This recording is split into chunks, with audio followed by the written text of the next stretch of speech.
കേസിൽ ഞാനൊരു 3-4 വർഷം PSC അങ്ങനെയെല്ലാം നോക്കിയിട്ടുണ്ടായിരുന്നു. പിന്നെ അതിലൊന്നും കിട്ടിയിട്ടുണ്ടായിരുന്നില്ല, ജോബൊന്നും കിട്ടിയിട്ടുണ്ടായിരുന്നില്ല. അതിനുശേഷമാണ് ഞാനിങ്ങനെ യൂട്യൂബൊക്കെ കണ്ടിട്ടാണ് മെഡിക്കൽ കോഡിംഗ് എന്നുള്ള കോഴ്സ് മനസ്സിലാക്കുന്നത്. ഒരു മൾട്ടിനാഷണൽ കമ്പനീൻ്റെ ഒരു ഇൻ്റർവ്യൂ ഫസ്റ്റ് ടൈമാണ് അറ്റൻഡ് ചെയ്യുന്നത്. അതുകൊണ്ട് തന്നെ നല്ല പേടിയുണ്ടായിരുന്നു. ആദ്യം അങ്ങനെ വിചാരിച്ചിരുന്നു. പിന്നെ ബികോം ആയതുകൊണ്ട് കുറച്ച് ടഫായിരിക്കും ഈ ഒരു പാർട്ട് പഠിക്കാൻ. പക്ഷേ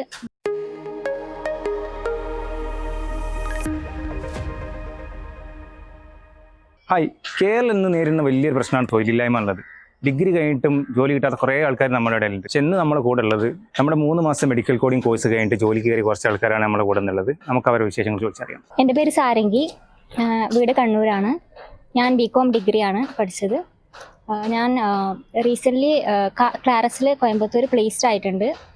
ഞാൻ മെഡിക്കൽ കോഡിംഗ് കഴിഞ്ഞത് കാർഡിയ ഹെൽത്ത് കെയർ സൊല്യൂഷൻ. അപ്പം വളരെ നല്ല സപ്പോർട്ടീവ് എൻവിറോൺമെൻ്റ് ആണ് ഇവിടെ. ട്രെയിനേഴ്സ് ആയാലും അഡ്മിൻ ആയാലും സ്റ്റുഡൻസ് ആയാലും എല്ലാവരും നല്ല സപ്പോർട്ടീവാണ്. നല്ല രീതിക്ക് പഠിച്ചിറങ്ങാൻ പറ്റി, പെട്ടെന്ന് തന്നെ കയറാൻ പറ്റി കമ്പനിയിൽ. എൻ്റെ പേര് ഐശ്വര്യ, ഞാൻ കണ്ണൂരാണ്. BA എക്കണോമിക്സ് ആണ് ഡിഗ്രി എടുത്തത്. അത് കഴിഞ്ഞ് പെട്ടെന്ന് തന്നെ മൂന്ന് മാസത്തെ മെഡിക്കൽ കോഡിംഗ് പഠിച്ചു. ഇപ്പോൾ റീസെൻ്റായിട്ട് ക്ലാരസ് എന്ന കമ്പനിയിൽ പ്ലേസ്ഡ് ആയിട്ടുണ്ട്. കാർഡിയൻ്റെ ഭാഗത്തു നിന്നും നല്ല സപ്പോർട്ടായിരുന്നു. അതുകൊണ്ട് തന്നെ വേഗം തന്നെ എക്സാം പാസ്സാകാൻ പറ്റും. എൻ്റെ പേര് അമിന MK, ഞാൻ പാനൂരിൽ നിന്ന് വരുന്നു. ഇപ്പം റീസെൻ്റായിട്ട് ക്ലാരസിൽ പ്ലേസ്മെൻ്റ് ആയിട്ടുണ്ട്. കാർഡിയനെ കൊണ്ട് പറയുമ്പോൾ നല്ല അറ്റ്മോസ്ഫിയർ ആണ്. അഡ്മിൻ ആയാലും ടീച്ചേഴ്സ് ആയാലും എല്ലാവരും. എൻ്റെ പേര് ചൈത്ര, ഞാൻ കണ്ണൂരാണ്. ഞാൻ പഠിച്ചത് MSc ബോട്ടണിയാണ്. അതിനുശേഷം കുറേ ഗ്യാപ്പ് വന്നിട്ടുണ്ടായിരുന്നു 5 വർഷത്തെ. അതിനുശേഷമാണ് ഞാൻ കാർഡിയയിൽ മെഡിക്കൽ കോഡിംഗ് പഠിക്കാൻ വരുന്നത്. നല്ല അറ്റ്മോസ്ഫിയറാണ് അവിടെ. ട്രെയിനേഴ്സ് ആണെങ്കിലും അഡ്മിൻ ആണെങ്കിലും നല്ല രീതിയിലുള്ള സപ്പോർട്ട് നമുക്ക് തന്നിട്ടുണ്ട്. ഇപ്പം ഞാൻ റീസെൻ്റായിട്ട് ഫസ്റ്റ് ഇൻ്റർവ്യൂ തന്നെ കയറിയിട്ടുണ്ട് ക്ലാരസ് കോയമ്പത്തൂരിൽ. അമിനയും സാരംഗിയും ബികോം ബാക്ക്ഗ്രൗണ്ട് ഉള്ളവരാണ്, നോൺ ലൈഫ് സയൻസ് ബാക്ക്ഗ്രൗണ്ട് ഉള്ളവരാണ്. അപ്പം അതുകൊണ്ട് നിങ്ങൾക്ക് പഠിക്കാൻ മെഡിക്കൽ കോഡിംഗ് ആയതുകൊണ്ട് എന്തെങ്കിലും ബുദ്ധിമുട്ടുണ്ടായിരുന്നു? ബികോം ബാക്ക്ഗ്രൗണ്ട് ആയതുകൊണ്ട് അങ്ങനെ കോഴ്സ് പഠിക്കാൻ ബുദ്ധിമുട്ടുണ്ടായിട്ടില്ല. സത്യം പറഞ്ഞാൽ ലൈഫ് സയൻസിനും നോൺ ലൈഫ് സയൻസിനും ഒരേപോലെ പഠിക്കാൻ പറ്റുന്ന കോഴ്സ് തന്നെയാണ്. ആദ്യം അങ്ങനെ വിചാരിച്ചിരുന്നു.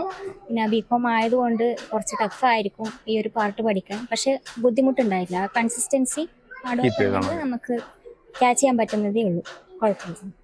അമിനൻ്റെ എങ്ങനെയാണ് എക്സ്പീരിയൻസ്? എനിക്ക് ഇതിൽ ജോയിൻ ചെയ്യുന്ന സമയത്ത് പേടിയുണ്ടായിരുന്നു. കാരണം ഞാൻ കൊമേഴ്സ് ബാക്ക്ഗ്രൗണ്ടിലുള്ള ഒരു കുട്ടിയാണ്. മെഡിക്കൽ എന്നെല്ലാം പറയുമ്പോൾ നമ്മൾ പഠിച്ചെടുക്കാനും കുറച്ച് ബുദ്ധിമുട്ടുണ്ടാവും എന്ന് വിചാരിച്ചു. പക്ഷെ കുറച്ച് ആദ്യം നമുക്ക് ബുദ്ധിമുട്ട് എന്തായാലും ഉണ്ടാവും. പിന്നെ ഇതായി പോയി. ഇപ്പോൾ ചൈത്ര MSc ബോട്ടണി കഴിഞ്ഞിട്ടാണ് കോഡിങ്ങിലേക്ക് വരുന്നത്. MSc ബോട്ടണി കഴിഞ്ഞതിന് ശേഷം കോഡിങ്ങിലേക്ക് വരാൻ എന്തെങ്കിലും റീസൺ ഉണ്ടോ? കേസിൽ ഞാനൊരു 3-4 വർഷം PSC അങ്ങനെയെല്ലാം നോക്കിയിട്ടുണ്ടായിരുന്നു. പിന്നെ അതിലൊന്നും കിട്ടിയിട്ടുണ്ടായിരുന്നില്ല, ജോബൊന്നും കിട്ടിയിട്ടുണ്ടായിരുന്നില്ല. പിന്നെ എനിക്ക് സയൻസ് ഇഷ്ടമായിരുന്നു. സയൻസ് ബാക്ക്ഗ്രൗണ്ടിൽ പോകാൻ നല്ല താല്പര്യം ഉണ്ടായിരുന്നു.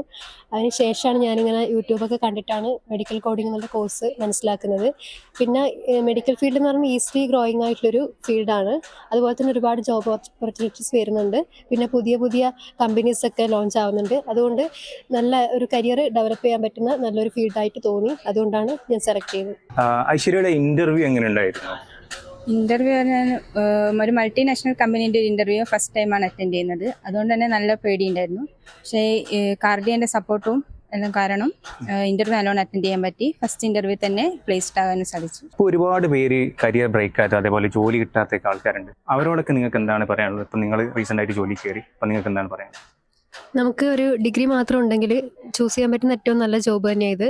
പിന്നെ നമ്മൾ മാരേജ് കഴിഞ്ഞവർക്കാണെങ്കിലും നമുക്ക് ഒരു 3 മാസം കൊണ്ട് തന്നെ കൃത്യമായിട്ട് കൺസിസ്റ്റൻ്റ് ആയിട്ട് പഠിച്ചാൽ നമുക്ക് പെട്ടെന്ന് തന്നെ CPC എക്സാം പാസ്സാവാനും അതുപോലെ തന്നെ വേഗം ജോലി കിട്ടാനും ഏറ്റവും ഹെൽപ്ഫുൾ ആയിട്ടുള്ളൊരു കോഴ്സ് തന്നെയാണ് മെഡിക്കൽ കോഡിംഗ് എന്ന് പറയുന്നത്.